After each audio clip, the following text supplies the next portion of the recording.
At a town hall event in Harrisburg, Pennsylvania on Saturday, Elon Musk made the unprecedented and potentially unlawful move of announcing that his America PAC will be giving away $1 million every day until Election Day to a registered voter in a battleground state who signs the PAC's conservative-leaning petition.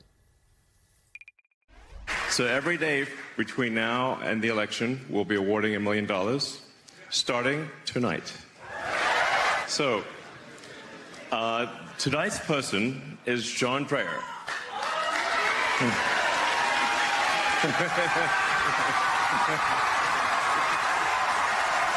The only thing we ask for the $1 million is that you be a spokesperson for the petition, and that's it, really. Pennsylvania's Democratic Governor Josh Shapiro said law enforcement should potentially get involved. When you start flowing this kind of money into politics, I think it raises serious questions that folks may want to take a look at. Yeah, there's just a few. Republicans would get angry with people in Philadelphia, in inner city Philadelphia, being given walking around money.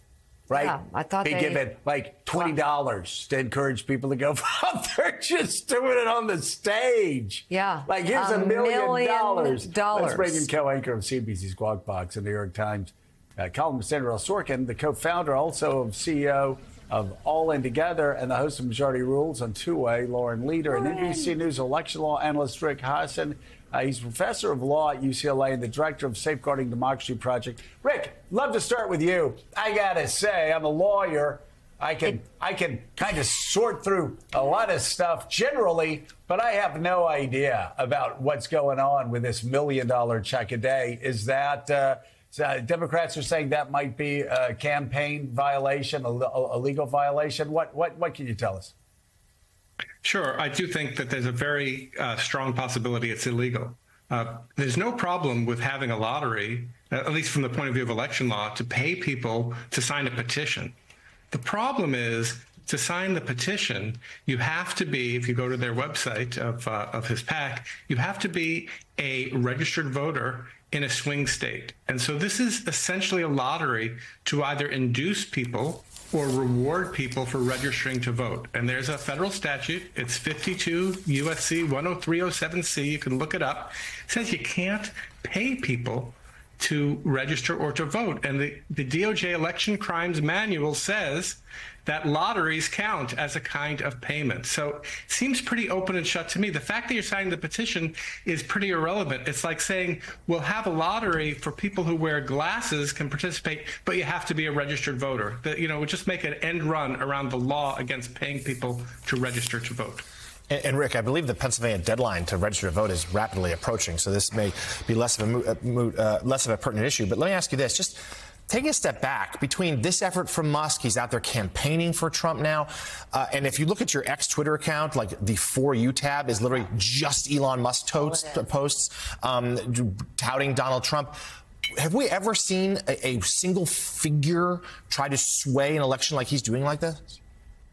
Well, he's got, you know, his hands in a lot of different things. I don't think that the other things you've just mentioned are illegal, but it does show you that people with a great amount of wealth, if they want to put it into the political process today, thanks to a number of Supreme Court decisions, including Citizens United, the money is just flowing. And so he has influence through his PAC. He has influence through his website, which, you know, he now controls and sends complete propaganda. Remember, this was the website that Republicans criticized, rightly so, for making it harder to find that Hunter Biden story back in 2020. And now it's being used. It's been, you know, it's a total pro-Trump website.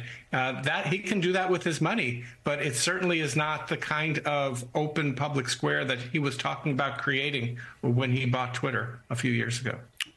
All right, NBC News election law analyst Rick Hasen, thank you so much. Andrew.